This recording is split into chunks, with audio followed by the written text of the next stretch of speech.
Hey everybody, it's Kelly. Welcome back to another episode of Ask a Therapist.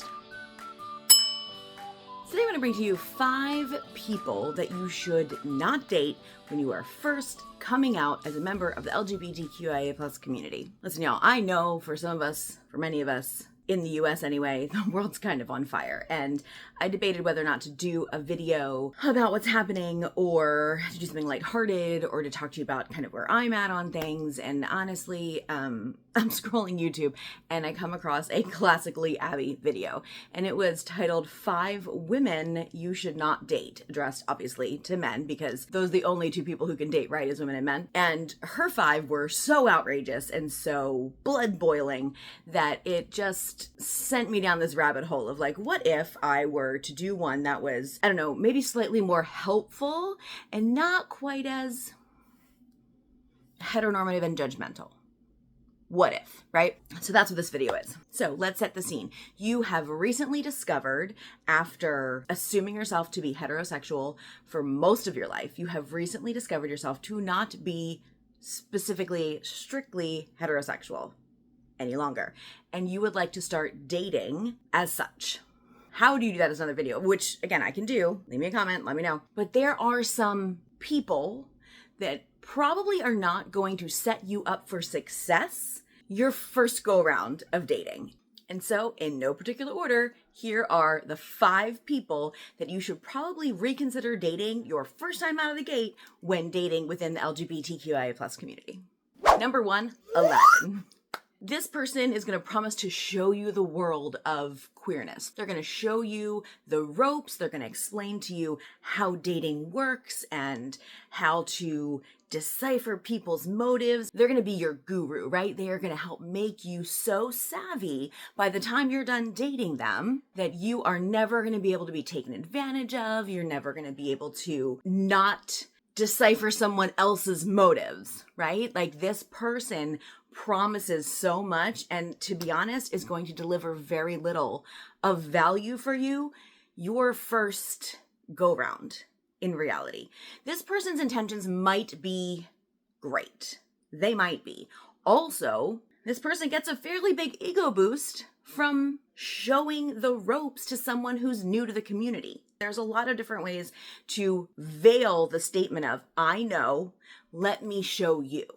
The problem here, though, in their statement of, I know, and let me show you how to do this, it is so belittling to you and the experience that you bring with you. It is really easy when you're first starting out dating within the queer community to be like, oh, I don't know anything. I don't know how to do this. This feels overwhelming and scary and exciting and also scary, right? But you know you, and you know those things that you've been wanting to explore, and maybe you're going to trip up. Maybe you're not going to do it really the way that you would want to do it, but that's dating. That's just how dating works. You could be dating for years and still do the same thing. That's not going to go away just because you've gotten your first dating experience out of the way. That's not how it works. So relying on this person to sort of show you the ropes, you're not stretching your own legs. You're not giving yourself confidence in your ability to do this. You're relying on them to show it to you. And in reality, for a lot of people who are especially coming out of a straight lifestyle, I can use the word too, coming out of living in that heteronormative way, for a lot of people, you've been told how to live your whole life. You've been taking your cues from other people on how to live because you've known on some level, this is not how you want to live, but this is how you're supposed to live, so you do. So you're taking your cues from everyone else. So this kind of leaves you ripe for this type of relationship. It's not going to serve you well when you're still trying to figure out who you are. Number 2 is what I like to call the heteronormative hero. This person sees themselves in a very specific way, usually in a heteronormative role. Now, whether it's the role that matches their gender expression or their sex assigned at birth or whatever, doesn't really matter, right? That's where we get those titles for people. If it's a woman who prefers to be more what society would call stereotypically masculine, this person would then cast another woman that she is dating in a more feminine, more submissive role. If it is a man who prefers to be more feminine, then he would expect the man that he's dating to take charge and make decisions. If it's a man who is presenting as more masculine, he's going to want the man that he's dating to be more feminine and submissive and pliable. And if it's a woman who is more feminine presenting, then she is going to want the person she's dating to take charge and put that newly out woman in the more take charge masculine stereotypical role. All of these are very stereotypical of gender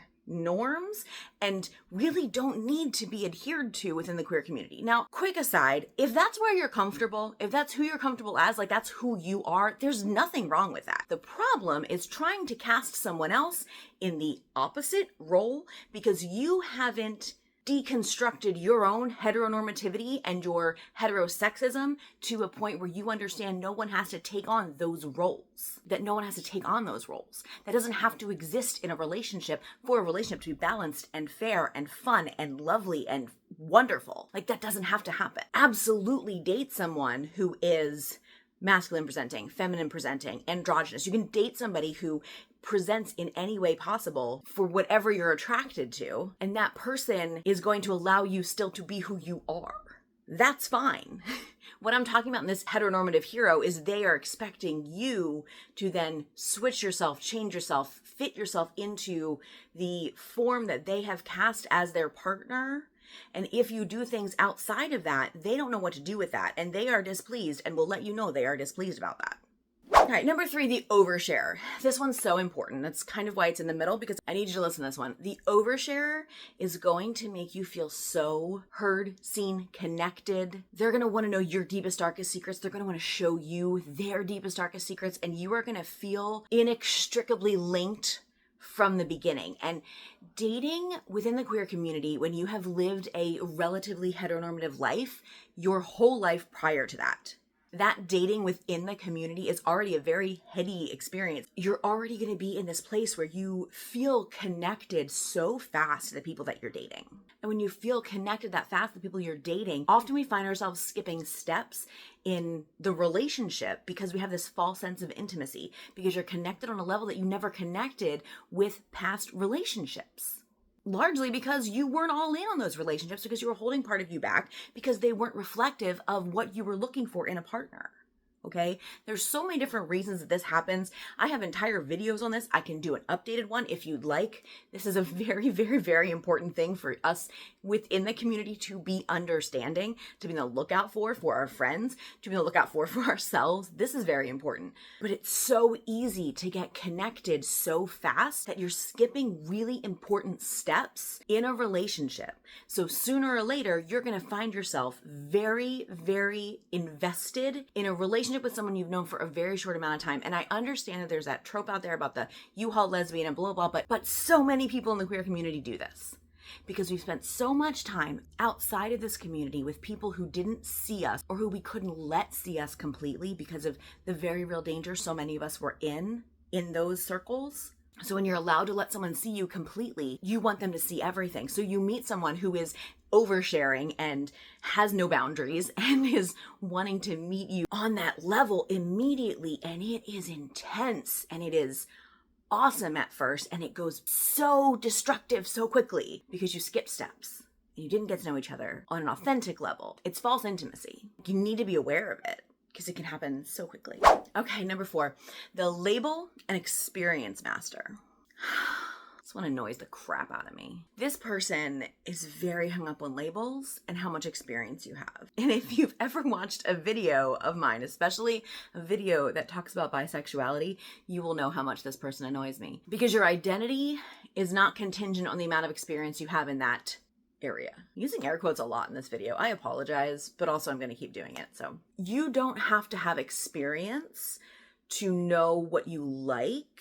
Having experience can help you narrow down specific things that you like when it comes to aspects of a person, things you like sexually, physically, things that you like as far as physical touch or experiences with a partner. But you don't have to have experience with someone to take on a label.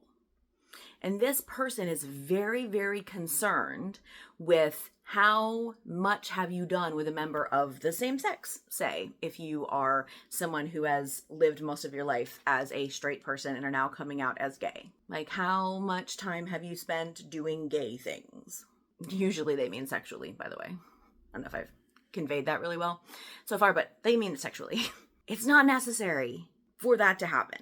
Now, this is not to be confused with someone who chooses not to get into a relationship with someone who's new to the community. It is valid for someone to not want to be in a relationship with someone who's new to the community. It's fine. It's fine. That's a preference, right? But for someone to insinuate that you don't belong or be snobbish about how much experience you have or what label you've chosen for yourself, like say you tell them you're bi and they're like, oh yeah, come talk to me in a couple of years and see if you're still bi. Hear that one a lot. That's not okay. It is never, ever, ever appropriate for someone who is not you to determine who you are. Number 5 is the expert. This person's different from the Aladdin, and let me tell you how. This person has done and seen it all, and they want you to know it. That can seem really attractive, right? That can seem like, I can learn from you. It's not, the Aladdin wants to show you everything. The expert wants to explain it to you, wants to tell you, wants to teach you, right? But the expert is more concerned with their experience and their bragging rights than experiencing things with you and allowing you to have your own experiences and your own discovery process within the community. They're not interested in that. They're interested in you going, wow, you are sure experienced and I could learn a lot from you.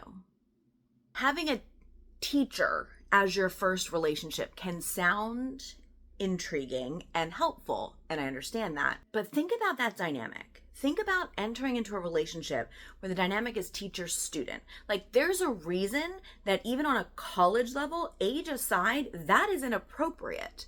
There's a reason why at jobs, that's usually not allowed, because the imbalance of power is unfair to the person who's not in power. That's not a fair situation. And if the person is more concerned with their expertise than with your experience, they're probably not a good fit for you, especially not for your first go-round within the community. Okay, so there you go. There are 5 people that you should probably avoid, especially for your first relationship within the LGBTQIA+ community. As I said in the beginning, this is inspired by a Classically Abby video where she talked about 5 women that men should avoid at all costs. This video really made my blood boil, and I was just trying to put something positive out there into the atmosphere. She doesn't make videos anymore. I don't know if y'all know that, but her videos are still out there and still, like getting views. And in today's climate, world politics, but also US politics, in today's climate, I do think there's some value in pushing back against some of those very traditionalist viewpoints, because there's a swing back in that direction in many countries that view my videos. Because of that, if you want me to react to this video in order to sort of like pull some of that apart and help to continue to debunk some of this heteronormativity and heteronormalization, I will do that. Comment below. And that's it for today. I will see you all next time. And until then, take care of yourselves anytime.